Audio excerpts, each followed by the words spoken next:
결국 신청사건이기 때문에 뭐로 나오는 거죠? 결정문으로 나오는 거예요. 신청사건은 결정문, 소송사건은 판결문 이렇게 나오는 겁니다. 자, 그렇다 그러면은 이 결정문 자체가 판결문의 효력이 있는 겁니다. 그렇죠? 자, 이걸 가지고 우리나라는 송달주의, 즉 도달주의를 택하고 있습니다. 이 판결문이, 이 결정문이 피고한테, 원고든 피고든 일단 기본적으로 피고한테 도달이 돼야 그 다음 집행이 이루어지는 겁니다. 이게 도달이 안 되면 진행이 안 되는 거예요.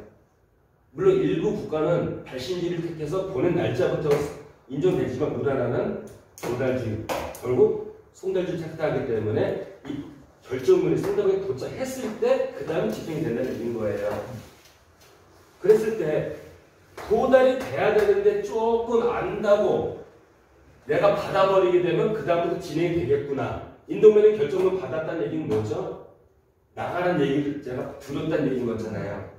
안 나가게 되면 이제 강제 집행 기다리고 있기 때문에 이 절차를 좀 늦추기 위해서 일부러 안 받는 경우들이 있습니다. 반송시키는 거예요.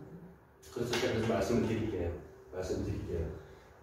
반송, 그래서 이게 만약에 법원에서 봤을 때 맨 처음 임금명령 신청할 때 송달료를 다 낸다고 그랬죠. 3회분 시켜가지고 3분.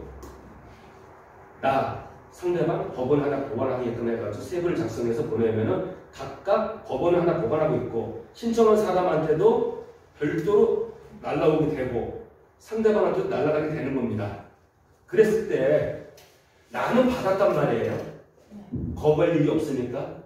근데 상대방은 지금 말씀했습니다만은 반송돼서 올 수도 있겠죠. 그 사람이 자리에 없었기 때문에. 그러면은 한 2번 정도 반송이 되면 법원에서 뭐가 날라오느냐? 신청한 사람한테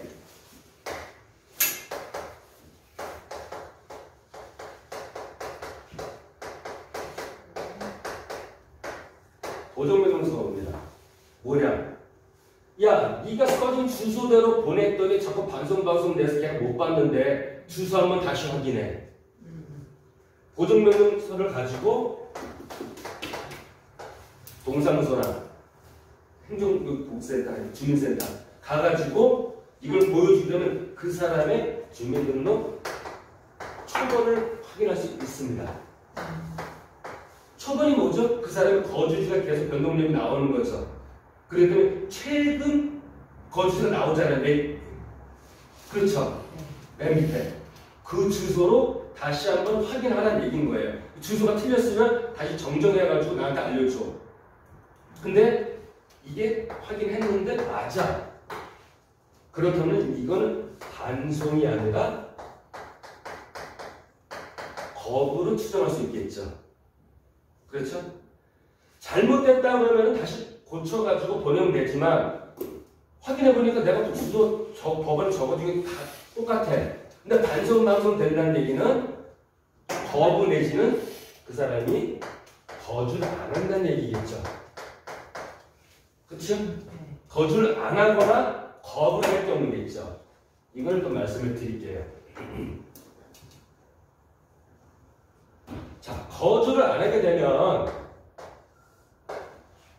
이 사람이 직업의 특수성이 있어가지고 아침에 일하는 사람이 있을 것이고 저녁에 일하는 사람이 있을 것이고 아니면 주말 부부라서 주말에 어디 지방 내려갔다가 그때만 또 내려올 수 있고 그럴 수 있는 거죠.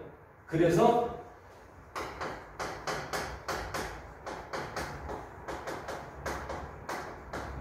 특별 송달을 요청합니다. 법원에다가. 말씀한 대로 반송 됐을 때 보정명령서를 받아서 확인했어. 맞아. 맞는데도 이렇게 된다 그러면은 법원에서 특별 송달을 요청하게 되는 겁니다. 그 중에 첫 번째가 뭐냐? 아까 얘기했지만 휴일, 주간, 야간 중에서 신청자가 이 사람은 이런 사람이니까 이때 보내주세요. 요때 보내주세요라고 찍어서 보낼 수도 있고 애매한 경우 누군지 모르겠어. 뭔지 모르겠어. 그러면은 요새 좀 새로 생긴 거지만 특별송달 요 중에서 요거를 통합송달 신청하게 됩니다. 그러면은 요것도 한번 보내보고 요것도 한번 보내보고 요것도 한번 보내보는 겁니다. 그런데 이 특별송달 자체가 뭐냐면 맨 처음에 반송 이것도 누가 보내는 거죠? 이 결정문을 가지고 집배원이 가는 거죠. 집배원이 왜 법원에서 등기를 보냈으면 그 집배원이 갖고 나가는 거지만 집배원이 아침 9시부터 6시까지 근무하기 때문에 이거와 상관이 없겠죠. 휴일날 얘 때문에 쉬는 날 이거 갖고 갈 수 없겠죠. 주간 야간 새벽에 올 수 없겠죠. 그래서 특별송달은 법원은 집행관들이 직접 하는 겁니다. 네, 그래서 특별송달이에요. 집배원들이 하지 않는. 자, 이런 케이스가 있고요. 두 번째, 이렇게 보냈는데도 안 받아. 그러면은 미리 말씀을 드리면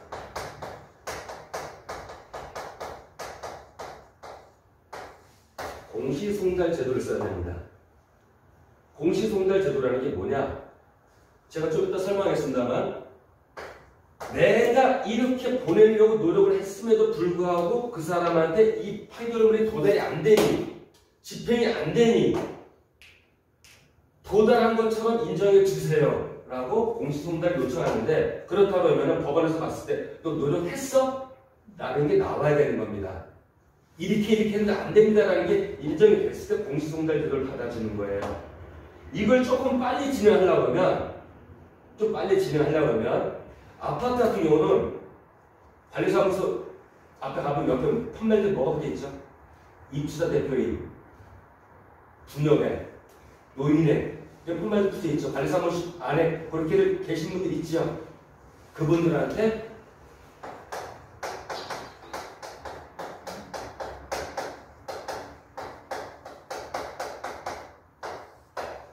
부탁을 하는 겁니다. 바깥 설명서 갖고 와서 이 집에 제가 새로운 수요자가 돼서 이렇게 절차로 낙찰을 받았는데 제가 그 집 들어가려는데 이만저만 그 사람이 살고 있는 걸로 나와 있어서 제가 살고 있지 않다는 확인을 받고 싶은지 좀 도와주세요. 그럼 이분들이 서명해주고 살고 있지 않다라는 불구조 확인서 내가 만들어 놔면 돼. 양식도 없습니다. 이 집 누구 살고 있지 않습니다라는 확인서만 받는 거예요. 근데 그거를 주민들한테 아파트는 아까 말한 입주자 대표의 노인의 이런 데서 받으면 되지만 일반 단독주택은 통반장님들 통해서 그분들 통해가지고 서명받고 핸드폰 번호 받고 그러면 해가지고 법원에 제출하면 훨씬 더 빨리 진행이 됩니다. 그리고 이제 특별송달은 휴일, 주간, 야간도 있었지만 보통들 많이 쓰는 게 이거라도 안 될 경우는 이렇게 하죠. 물론 공시송달은 2주간 법원에다 게시합니다. 그리고 이 기간이 지나가게 되면 송달이 된 걸로 간주하게 되는 거예요. 이게 공시송달입니다. 물론 이 사람들 가족을 전체 출입국관리사무소 조회해가지고 외부 다 나가 있다. 그럼 2달. 자, 이렇게 방법이 있는데 근데 가장 좀 특이한 게 뭐냐면은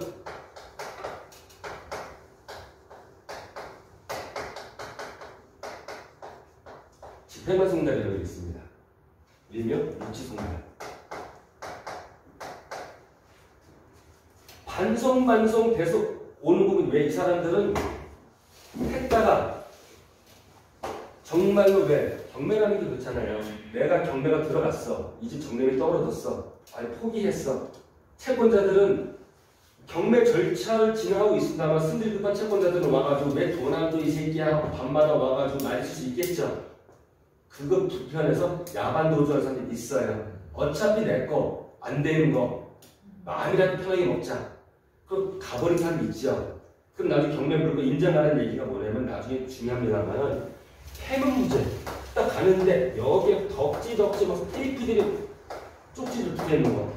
뭐 도시가스 밀렸습니다. 뭐 집배원들이 이 법원 문건 왔는데 안 계셨네요. 언제 오십시오. 붙이고 이게 다 포스트잇처럼 붙어있다는 거예요. 여기 사람 살다는 얘기인가 안 살다는 얘기입니까? 이런 것들을 먼저 여러분들 확인하셔야 돼요. 왜냐면 나중에 여러분들이 여기 앞에는 호랑이, 뒤에는 용이라도 말이 돼야 돼요. 말이 돼야 이렇게 뭐가 되는데 사람이 아예 안 살면 어차피 법으로 갈 수밖에 없어요. 법으로 간다는 얘기는 뭐죠? 시간이 많이 걸린다는 얘기인 거예요. 그렇죠? 왜? 내가 이 집이든 상가든 들어가기 위해서 대출받았다 그러면 들어가 보지도 못하고 이자만 계속 내는 거 아니에요. 그러니까 패는 부대인 경우는 조심하셔야 됩니다. 자, 그랬을 때 이런 경우지만 했는데도 말이에요. 사람이 사는데 수치거부가 나옵니다. 왜? 집배원들이 갔을 때 띵동 여기 김계동 씨 집이죠? 아니 여기 김계동 씨 안 사요. 김말동 씨 집인데요. 그럼 집배원이 민증 까보세요 이럽니까? 그냥 가지요. 그러면서 그 사람은 표기하지요. 수치 불명을 쓰고 가지요. 그러면 그걸 가지고 법원을 신고하죠. 여기 이 사람이 안 삽니다라고 법원에 신고하겠죠. 그렇죠? 그랬을 때 이 신청한 사람은 그 사람이 사는 건 맞는데 거부한다고 생각될 거 아닙니까? 그렇죠? 그렇기 때문에 이럴 때는 집단 가서 유치송달을 신청하게 되면은 그 사람이 아까 김말동의 실질적인 당사자지만 여기에 그와 관련한 동본이 있을 거 아닙니까? 이 동본 개념이 사무실 같은 경우는 직원이 될 수도 있고 집 같은 경우는 가족. 그렇죠? 이런 분이 있을 것 같아요. 결국 뭐냐?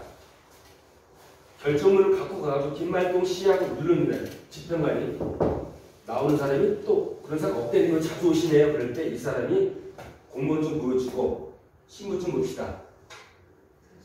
그럼 그 사람이 당신이 뭔데 왜 공무원 좀 다시 공무집행 방해로 고발될 수 있기 때문에 경고합니다. 그럼 그 사람 후달려가지고 민증 갖고 오겠죠. 보니까. 그런데 이 사람이 바보처럼 하겠습니까? 미리 가족관계 확인을 같은 거 다 뛰어갔지요. 딱 대조해가지고 이 사람이 아니지만 동거인으로 있다 그러면 가족이라면 던져놓고 오는 겁니다. 그러면 송달된 걸로 간주하게 돼서 그 다음에 진행되는 거예요. 그 사람이 안 받는다고 왜 던져놓고 오는 거예요. 받은 걸로 간주하는 겁니다. 왜? 내가 주면 이 사람이 옆에 사람 주겠다. 가족이 있는데 안 주겠습니까? 네, 이게 집행관 송달이라는 겁니다.